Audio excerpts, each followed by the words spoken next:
Charlene Rymsha spends her days teaching people how to regulate their nervous systems.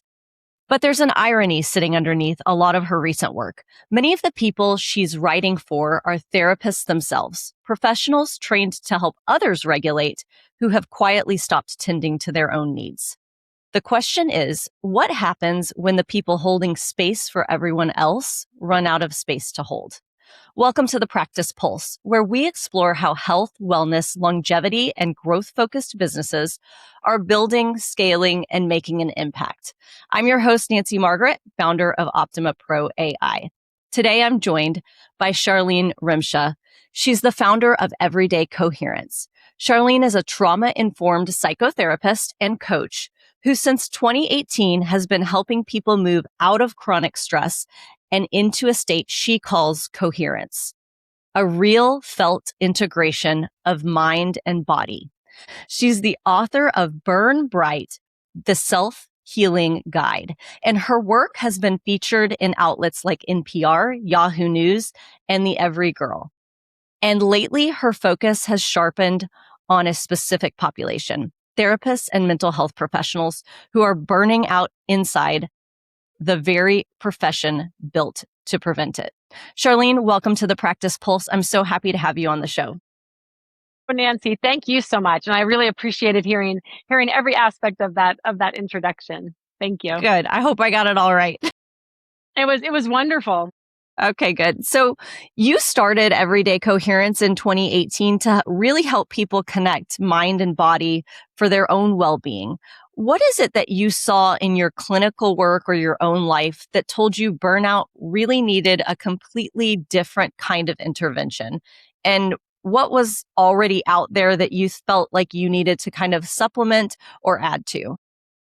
Yeah, thank you for asking that. I really appreciate it. You know, I did not start on focusing on burnout necessarily, but when I started to see clients and working with clients in my around social work and mental health, a therapy practice, separate from my business that I was starting Everyday Coherence, along with the clients that I was seeing in Everyday Coherence, I started to see a theme that didn't necessarily feel like it fit into any diagnostic area, but it was prevalent, this exhaustion, the brain fog, this sense of always being on, the wired and tired. And we could attribute it to anxiety. We could attribute it to many different things. But when I really started to look into it deeper, it really fit into the in a sense, the catch-all, the basket of burnout. And I began to get really, really interested in the ways to intervene with burnout and to really be able to help my clients. And what was interesting to me, so in graduate school, I went to Fordham University for a graduate degree in social work, and I was in the trauma track. So I was learning how the mind and the body and the nervous system and all of that, the post-traumatic, the traumatic stress of different traumatic experiences was very similar, if not exactly the same, as the chronic stress that occurs through burnout. So the triggers are different, yet how it affects the mind and the body was basically exactly the same. So that got me interested even more into it and excited about it, not because, yay, I love burnout at all, right? Just as I don't love trauma, but the recognition that we can utilize a very mind, body, and I will add in spirit for sure, mind, body, spirit approach to be able to deeply heal the chronic stress of burnout, just as I was helping my clients move through traumatic stress. That's great. Yeah, being able to identify that parallel and how those two things operate similarly so you're able to treat them in kind of similar ways to really help people reach the outcomes and results that they want to see. That's a great distinction to make. So your website describes your clients as arriving to you kind of on edge and unfocused and exhausted. Who is that person, that typical client that's coming to you, and what have they maybe already tried before they find you? Yeah. So the client could be many different people because I do see burnout as a continuum. I feel like in our always on the go, society that in a lot of ways still celebrates all the ways that we burn out, the burnout culture. And so the striving and the productivity and, and valuing production over rest, all of that type of stuff. it breeds a space for being on the continuum of burnout, whether it's, mild to moderate to extreme being adrenal fatigue and bed rest and having to leave work and that type of a thing. What typical type of client is coming to you, and then what have they maybe tried before they get to you? Thank you. Thank Yeah, you. no problem. Yeah. And so many, actually, a wide range of people have come to me from, say, age 22 to 57, going through different life transitions, life stressors, different things like that. And the Band-Aid effect tends to be more of what's been tried, going to yoga classes here and there, doing some meditation here and there, reading the self-help books, trying to go on a vacation, thinking hopefully that will solve their burnout.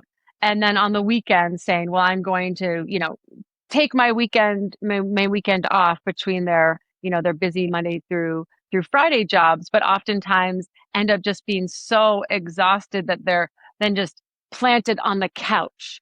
And that's not healing the burnout. That's kind of just like a symptom and just trying to keep up with and kind of being more reactive to to burnout than actually being a restorative practice.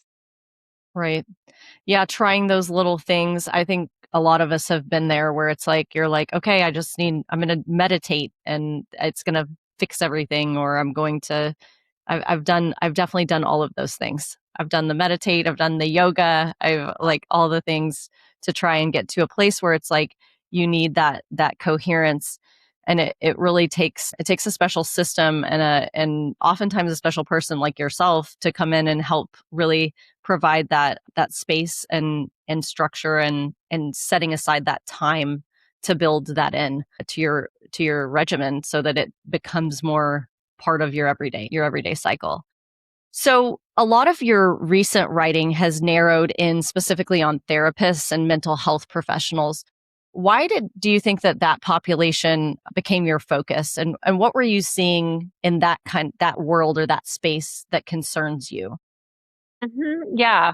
So it really became my focus when I was invited to become a supervisor for pre-licensed therapists in 2020, right at the start of the pandemic. And first and foremost, I completely fell in love with supporting and supervising a therapist. Many of them were pre-licensed, so they had finished graduate school but weren't fully licensed. And then I also worked with some that were newer into receiving their licensure and stepping out into private practice or working on their own, and just seeing these themes around self-doubt and ways that they absorbed other people's energy, and the boundaries were not clear between the client and the therapist. And yes, there was enough of a professional boundary with these therapists Right. that I wasn't worried that there was an ethical piece to it. But it's the more subtle ways around, say, sending extra worksheets after session to make sure that they are receiving what they have, or answering an extra long email between sessions from a client because they feel like this is my responsibility to heal them or hold their pain, type of a thing. And different factors like that. But just really what got me into it was the focus was that my heart softened. It felt like it was guidance from the universe telling me, this is your focus, this is where you are, these are your people. And then it also just made so much sense as I continued to work with clinicians and non-clinicians around burnout, that our helping profession and many helping professionals have a high risk for burnout because of the natural empathy that happens. Many people in the helping profession were the caretakers within their families as children. And so it was neurobiologically ingrained into the nervous system and into the belief system that prioritizing others was the most important thing. And in a way, prioritizing themselves never even crossed their mind Hmm. necessarily. And so really being that continued ongoing caretaker role without even considering themselves, or maybe beginning to consider themselves in it, but hadn't quite been able to buy into the truth that you must prioritize prioritize yourself first and foremost to generally, I would say, live a fulfilled life, but also to be able to sustain your career and your work as a therapist. And so it just felt like it was a natural segue to realizing, taking my clinical supervision work with clients and recognizing how there's a unique risk for burnout, and then being able to incorporate that into my work with therapists. Yeah, because you really do see that type of personality, that the empath that is has previously acted as a caretaker, and it carries over into the profession that you choose. So it makes sense that you would operate from that space within your niche, really to help those people, because it's tough when you grew up in a dysregulated household and you witnessed someone else caretaking, or you were put that had that responsibility on yourself to be the peacemaker and make sure everything was okay, and then to grow up into adulthood and realize that you're doing that in your profession is it can be very draining. So I love that you made the distinction of the boundaries, of not ethical boundaries, but these are boundaries of, like, I need to protect my space and make that that divider between work and my personal space. So giving people, that not necessarily permission, but giving them that guidance to help them build that boundary and make sure that they're protecting their space and their time in that way. So I love that you've taken that approach, because I think so many people in all of our different service industries really need, those helping fields need some of that support, especially now more than ever, because we just live in such an odd time. I'll just call it odd. So let's shift and talk a little bit about your book. Your book is called Burn Bright, and you've paired it with a journal, Healing Burnout. Walk me through that core idea. What does it actually mean to self-heal from burnout versus just resting or taking time off? Yeah, absolutely. So to self-heal, I would say generally, like as you said earlier in the podcast, even self-healing, it doesn't mean you're doing it in a silo and you're only doing it with yourself and by yourself. And so the book itself is an aspect of support to help you guide yourself through it, through the self-healing, and also knowing, I believe this deeply and through my own healing experience, that our inner guidance, our inner wisdom is actually what provides really everything that we need to know and heal and grow. Again, it doesn't mean that we don't need anybody outside of us and we're healing in a silo. But when we begin to actually trust the inner wisdom within ourselves, we actually find that we have the answers. We become more resilient by being able to quiet down and hear the wisdom and hear the voice within our bodies. And when we are on high alert and the burnout is happening and the nervous system is dysregulated, it's really loud. I think many of us can relate to that the static is extremely loud and overbearing. I will just share, last week I had 2 days where I felt very dysregulated. I bought my first condo this year, and I'm doing upgrades on it and which is my first time ever doing upgrades. And That's so exciting thank you. and stressful. Very exciting. Yes. And now that I've come through the hump of the 2 days of feeling totally dysregulated, I am super excited about it again. But Good. there was just a feeling, like the feeling of overwhelm of those moments of, I can't manage this. I don't know how this is going to happen. And then the feeling like this is going to last forever type of a thing was very much all of that stuff. I was moving through it for those couple of days as I was getting estimates and learning about permits and all these things. And so the newness was triggering my nervous system into this really chaotic state. And it was loud. So that's my point. I feel like most of us can relate to that, of whether it's static noise or just the energetics of just feeling like you're behind the 8 ball, so to speak, and just really, go, go, go. And when it's noisy like that, there's no way that you can actually hear your inner wisdom. And so self-healing is really tapping into and beginning to acknowledge and notice, in what ways is there this internal noise, the internal static that is happening.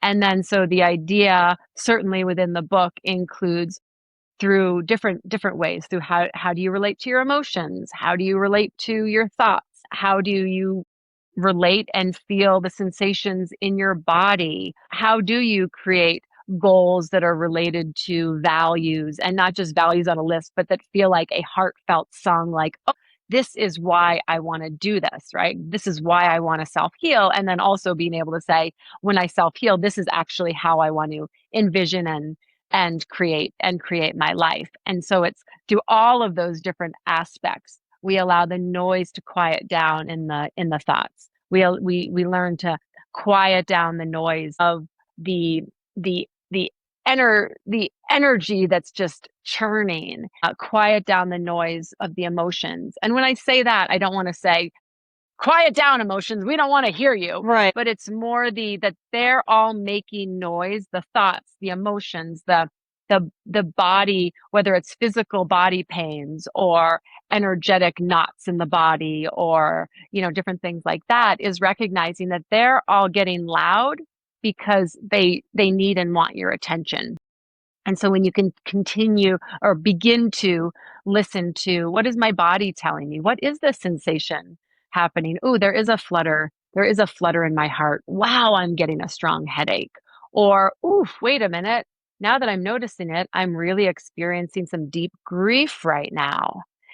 Beginning to name it. And the book itself kind of works with, not kind of, it does. The book itself helps you to connect to, how do I work with these different emotions? How do I work with these aspects of my body? How do I work with my thoughts to help to take it from that loudness into again that more state of coherence, where I can actually hear my body, where I can hear my emotions, where I can hear my thoughts, and not just hear them through words, but the sensations of it, and really tune into it. So very much it's the process of by listening to and giving honor to all of the ways that the loudness is trying to get your attention, to then slowly, systematically, I will say, bring it down to a quieter state of being, of regulation, so you can then also hear even louder the places inside of you that want to speak to you, to teach you how to heal, to teach you how to be kind to yourself, to connect to your heart, to connect to your spirit, to connect to your truth. To therefore, which I absolutely love, is the more connected we are to ourselves, the more we can truly relate to our loved ones, truly relate and be present.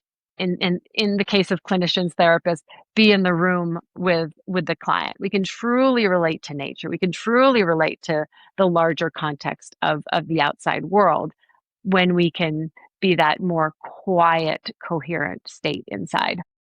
That sounds great. It sounds like you've really taken a lot of your expertise and put it together in that book, and that guide, supportive guide that goes along with it, the journal. So that's very cool. I love that. So another thing that you kind of focus on, that I saw on your website, was breath work. It's central to how you work.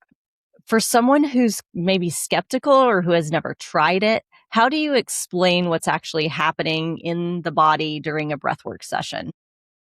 Yeah, love it. Yes, and I will say breath work is absolutely amazing. And there's all different kinds of breath work. So if I ask, a therapist or a client or someone says, "Have you experienced breath work before?"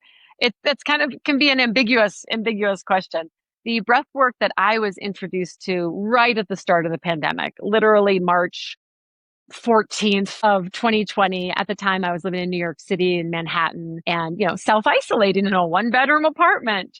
And and the world was going quite wild. And so breathwork, I was introduced to it, ended up, feeling like a lifeline that really carried me through. And so the particular type of breath work, it's a very activating one.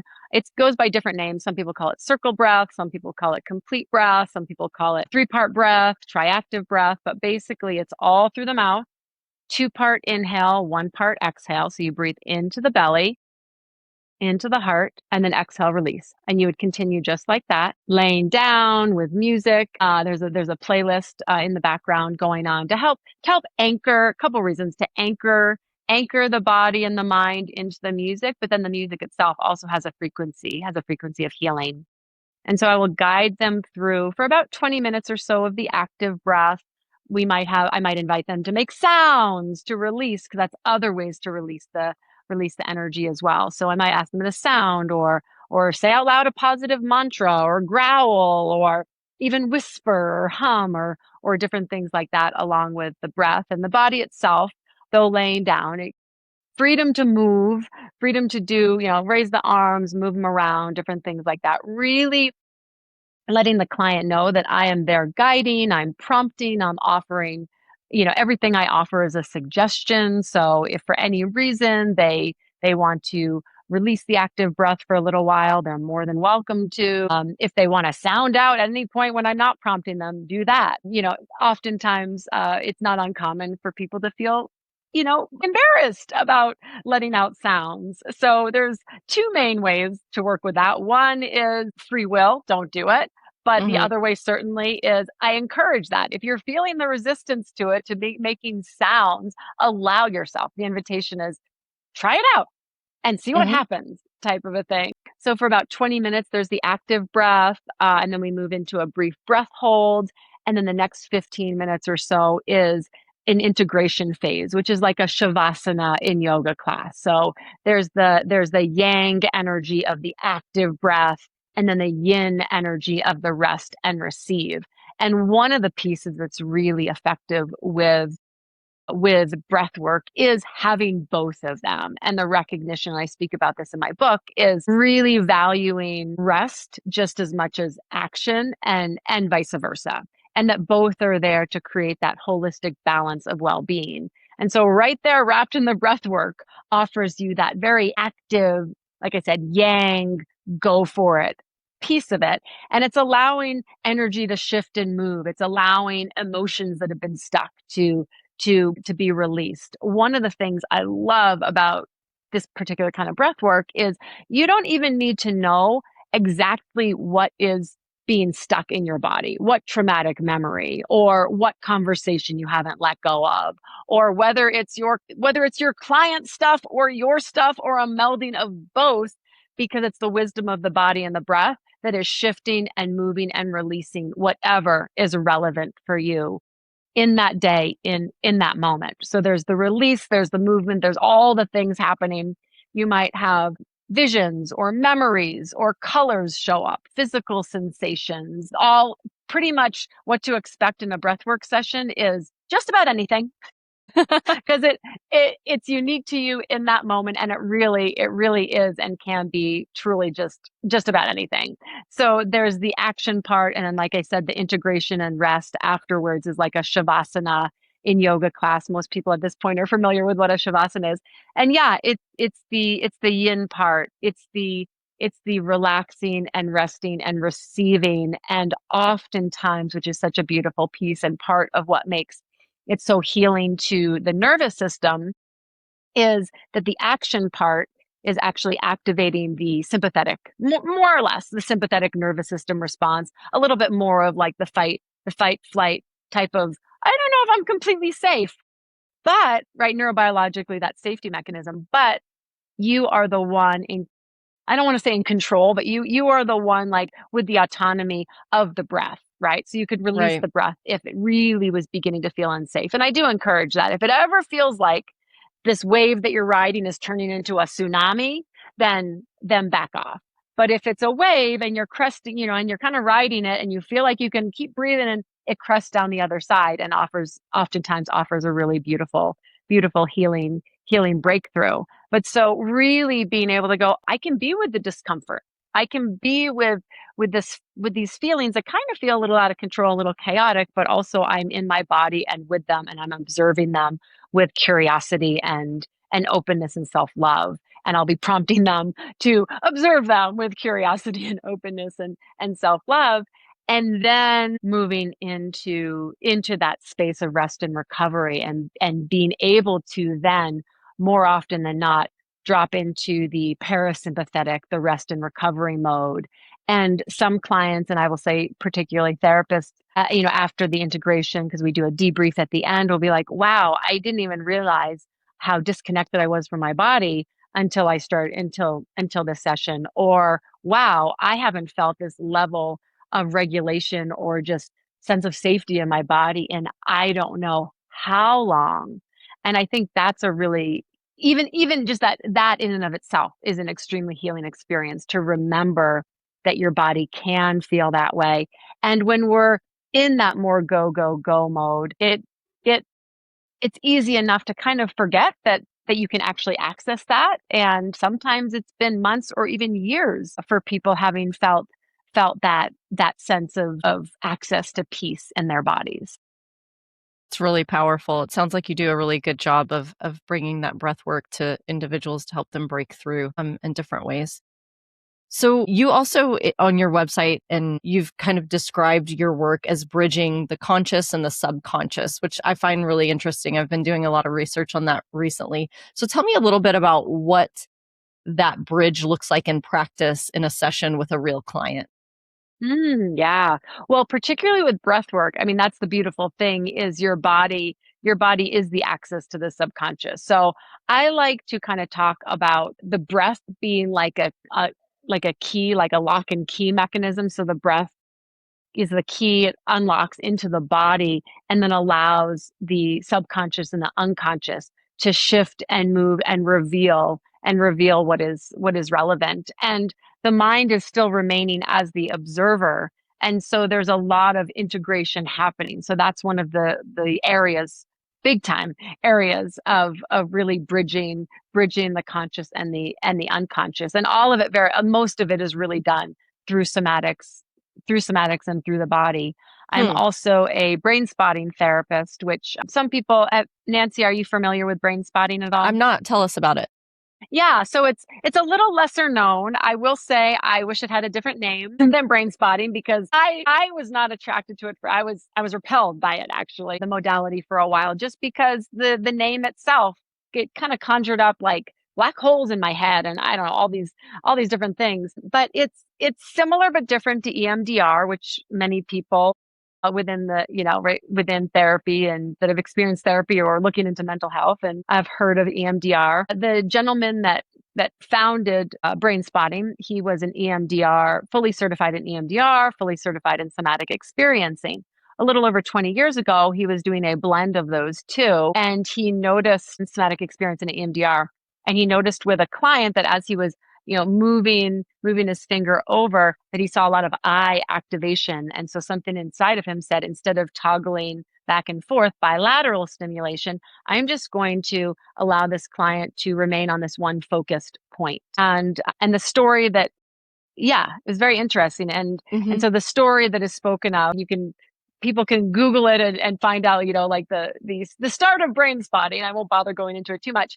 But this woman was an athlete and really was having trouble with an area of the sport that she was in. It was figure skating. And the next morning she called, this gentleman, the therapist, and said, I just landed that. And it was like a triple lux or something like that. So the thing that she had not been able to do ever in her life, Hmm. she was able to land and do over and over and over again the day after the session. So he began Wow. really experimenting with it and he had therapists that were his therapy clients. And so he started using it on them and practicing with them. And then they asked, can you train me in it? So that's the background. But basically this idea, the recognition is where you look affects how you feel.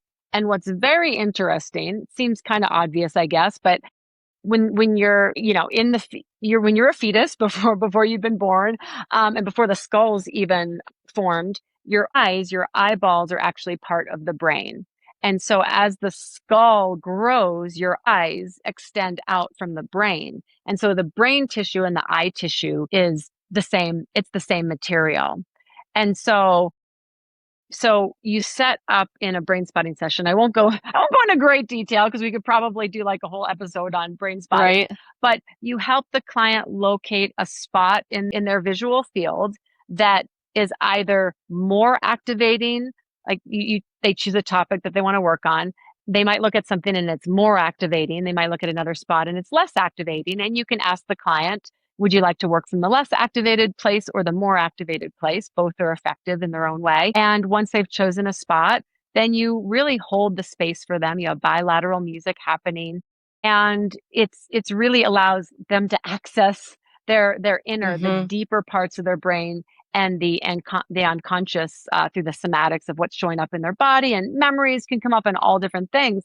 But it's a way, in a way, when they find that focal point, it's like mindfulness, but mindfulness of watching what the brain is actually doing for them in the deep parts of the brain, not the more conscious prefrontal cortex places, but the Right. really, really deep parts of the brain. And so becoming mindful, not of like mindfulness of I'm going to brush my teeth mindfully, which is a great, right? That's a great exercise. But this Right. is mindfulness of observing without judgment of what's moving through, whether it's physical sensations, like I said, or memories or emotions might come up and different things. And the therapist themselves, or myself being the brain spotting therapist, holds the space and actually doesn't speak all that much. It allows the inner wisdom, like I said, of the client to move through, and they can speak out loud as much as they want of what they're experiencing. They can allow it to be more internal, and the brain itself.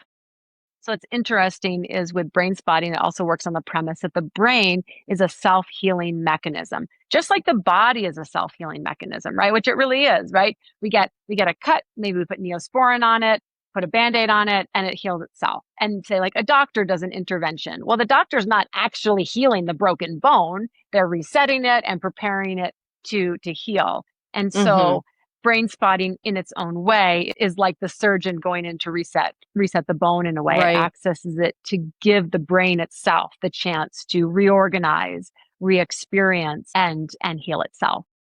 Yeah, rebuilding those neural pathways through neuroplasticity. That's very cool. I'm definitely going to look into that. Sounds very interesting. So let's shift now though and talk a little bit about business structure, because we like to focus on that during part of our podcast here. Love So it. you've built 3 distinct ways for people to work with you. You've got the Burn Bright Book Club, the Breathwork, and then fully custom support. Why do you offer these 3 different entry points instead of just one signature program? I want to be able to offer it in different ways because not everyone is going to want to do one particular way. For example, I love the Burn Bright Book Club model because it is, if we're speaking, money wise, business wise, it is like the lower price point aspect of it. Mm-hmm.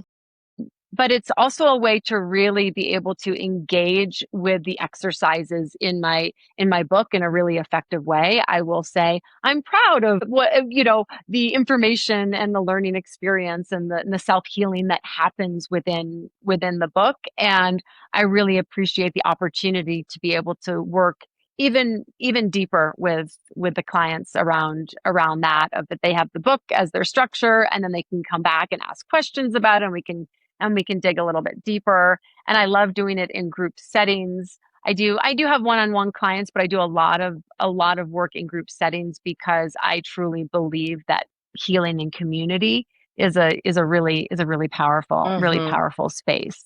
Yeah, and then the breath work, as I mentioned, is just extremely powerful, whether it's one-on-one, with couples, with families, within groups. And what I haven't, because I haven't fully updated my website yet, I've been doing a lot of brain spotting and breath work intensives, which has been amazing, and I love doing the work. And I will say, talk about bridging the unconscious with the conscious, because we do the brain spotting session first, and Mm-hmm. then we move into the breath work. And so it's very much there's yes, the prefrontal cortex and the thinking brain and the protector parts can all be there, and given like the deep work of the brain spotting and the deep body work of the breath work, it really sends folks into an altered state of consciousness, and I mean that in the most healing Right. healing ways possible. Yeah, but yeah, to kind of get back to I will say your main question is just wanting to be able to offer space with whatever entry level, that Mm-hmm. entry point that someone would like to be able to come in. And then the fully custom, I really enjoy because, they'll come for an assessment. We'll talk about their goals and needs, and then really be able to build something that is unique for them. Very cool. And so are all of these sessions done virtually? Yes, all of Okay. them are. I've since moved out of New York City during the pandemic, I started spending more time out in big nature, reconnecting with my love of skiing. And so now I live Oh, in cool. Mammoth Lakes, California is my primary residence. And so yes, since I live in a mountain town, most of it is virtual. Although I've been speaking with the school system here, and it sounds like I'm going to start offering breathwork and different services for the teachers at That's awesome. within the teachers and the staff here. So I'm excited to be able to integrate my healing into the community and also have some in-person experiences as well. That's awesome. That kind of leads me to my next question, which was that you also work with organizations, not just individuals, and Mhm. you've written about the hidden cost of therapist burnout to practices and businesses that they work inside. So, what changes do you see when what changes when the client is an organization instead of a person? Like, what changes business wise, but also maybe what changes with your outcomes? Yeah, yeah. Well, it's interesting. I'm still learning what the outcomes are, and really like we're in the process of gaining the quantifiable data.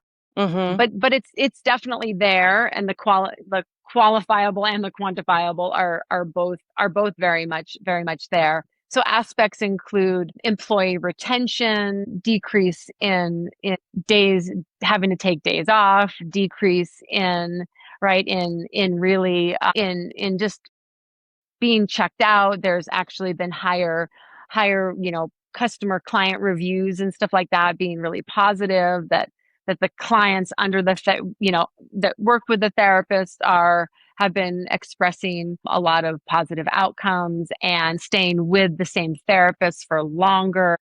And then the therapists themselves reporting just an overall sense of general well-being. Mm, very cool. So, what does sustainable growth look like for everyday coherence? You're one practitioner doing very deep, often one to one work, sometimes in group settings, obviously. But how do you scale something with this kind of personal setup that you have without diluting it? Great question. Great question. Yeah, I am the one practitioner at the moment anyways, and I think it'll still stay like that. But I do have an assistant, so I don't have to be focused on all of the admin stuff and all of the social media stuff and all of the. So I'm Right. very fortunate to have an assistant that does a great job, with all of that. I'm able to kind of these days I love being able to be the idea person on social media content and stuff, and I'll write some things, and then she'll be able to bring them together and do the actions of posting and the actions of reach out and different things like that. So I would say as far as scaling is very much around doing less and less one-on-one work. Like I said, I do one-on-one work, but less and less of that. Working with classes and groups, and then also doing intensives where I will meet with a client for a weekend, for example, and then we've worked together, and then they you know, I don't want to say go on their merry way, although my sort of tongue in cheeky part was like, and then they go on their merry way. But really working like direct focus on areas that someone's like, this is a really sticky point. This continues to be reoccurring in my life, right? Like I've Right. been in therapy, I've done the coaching, that type of thing. So really being able to go in and get laser focused on an area with them and spending that weekend with them and sending them on their merry way. And Yeah. oftentimes maybe back to right their current therapist with integration and continuing to move forward and integrating that healing work. But I would say the main piece is doing it with larger groups and classes. I have a goal, and I'm moving towards it for sure. But my intention that I actually set about a year and a half ago, so it's still in the process, is helping to support the nervous systems of 1,000 plus therapists a month is Wow. my intention. Yeah, Yeah. Yeah. And it's becoming more and more feasible. The numbers are for showing it. sure. And one of the things I love about breath work is it is, yes, it can be done with one-on-one, it can be in a small group setting, but it all can be also be a larger group setting when the person facilitating is holding the container. And for these larger experiences, having one or two other therapists and breathwork facilitators that I know also holding the space and being there and kind of watching out for body cues and different things Mm-hmm. like that someone might need a little more assistance with. But for the most part, I will say, just as a side note, the way that I guide breathwork sessions is it's activating, but it's also there's a way of doing it gently, so Mm-hmm. people aren't, I will use the jargon, like their window of tolerance. They're not flying out of their window of tolerance Right. necessarily, which I know is a really important piece to it. And I will Mm-hmm. say, fortunately, I will toot my own horn for a moment.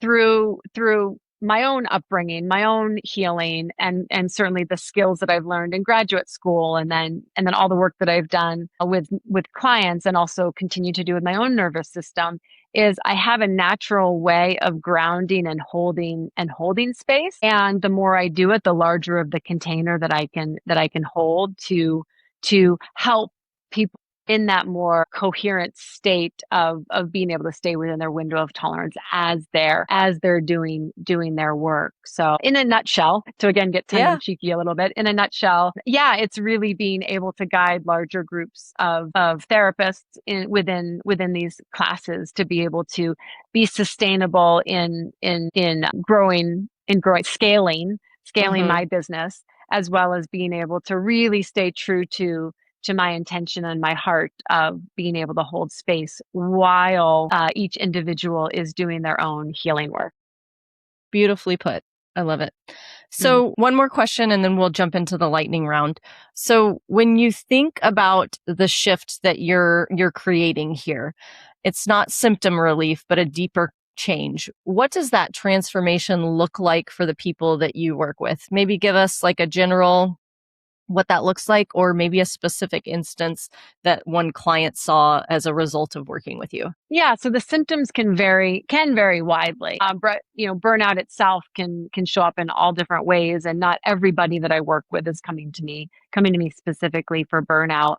But I will talk specifically about the functional freeze response of the nervous system, and I speak to that very much from my own heart, because that was that was my go that well, it still remains, but that was my go-to growing up and into my 20s and my healing journey, of recognizing that when a stressor comes in that feels unmanageable, that I shut down, that I get tired, that my heart closes off, I feel disconnected, I feel numb, I feel alone.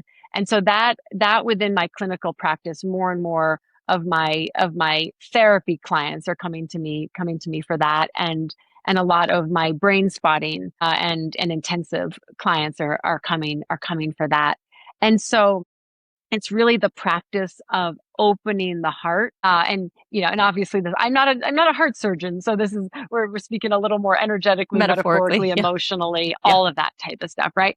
But there's also, it's metaphorical, but it does feel physical, right? That, like, the heart itself feels closed off, it can feel tight, it can feel guarded, it can feel shielded, and it makes sense of why it's like that, because at some point, many points, probably many touch points throughout childhood and on, it wasn't safe to open your heart. If you did, it got stabbed. Again, not necessarily physically, hopefully not, but more so that just being continuously rejected or poked in some way, with, like, oh, I need to protect myself. And so some of the work that I do, like I said, with the intensives that have been really effective, is that we go right into the heart space, and we work with, not from the thinking part of the brain, but from the heart itself. And I have the experience of being with the tightness, of being with the loneliness, with being with the fill in the blank. And Mm-hmm. different thoughts come in, memories come in, emotions move through, and it invites the body to feel safer and safer and safer, feel to feel the discomfort, to feel the pain, and allows the heart to remove the layers of protection and open up and feel it. So by the end I guess I could say by the end of the work, although, with mental health and all that, it's not just here we go, one and done type of a thing, but that there is a somatic embodied difference once the heart does have the chance to open. So particularly with the intensives, there is much more like a quicker route to opening up the heart, and then offering, as they're finishing up, different tools to continue to work with the heart and also have that energetic boundary as well. It's definitely not just open your heart and go into the world necessarily, right? Right. There's an important piece of recognizing that we need to caretake for the selves. So that's a big one that I'm working specifically with clients on right now, to soften and open the heart, feel more connected to self and connected to the world. And it is a very, I will say, visceral and embodied experience that is definitely different than shut down, closed off, feeling kind of like, in a more of like a gray, and being able to shift back more into technicolor. Right. Technicolor. I like that. Very cool. Wonderful explanation. So we'll do the lightning round and then close out. So lightning round is just 4 quick questions, quick answers, very typically pretty easy. So we'll jump into that. All right. So what is an industry myth that you would eliminate if you could? Ooh, that productivity is more important than rest. That's a good one. What is a habit or mindset that has helped you personally avoid burnout that you help others to recover from? Self-kindness, no matter what's going on, just allow yourself to be so gentle with yourself, no matter what. That can be more difficult than you would think. So Yes, what?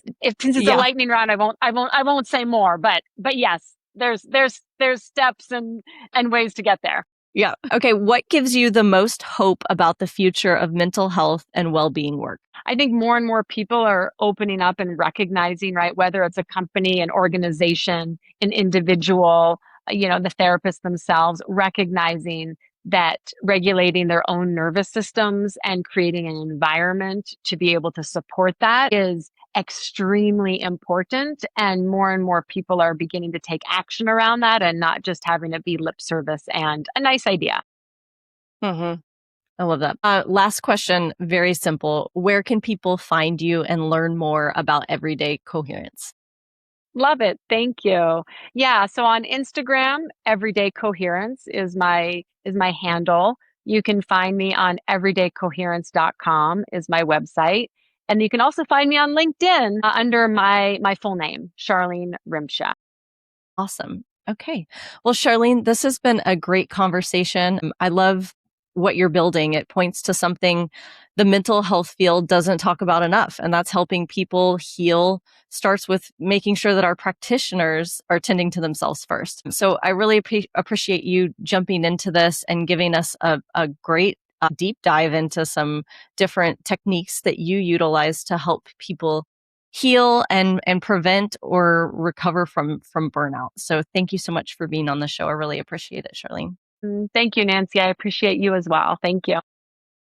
To our listeners, if you'd like to learn more about innovations in the health, wellness, and longevity space and how these businesses are growing, please make sure to like and subscribe to the Practice Pulse. And if you'd like to learn more about Charlene, I invite you to do so. She's got some really cool stuff. We'll check out her website as well as her Instagram, and we will include links to that in the show notes for you.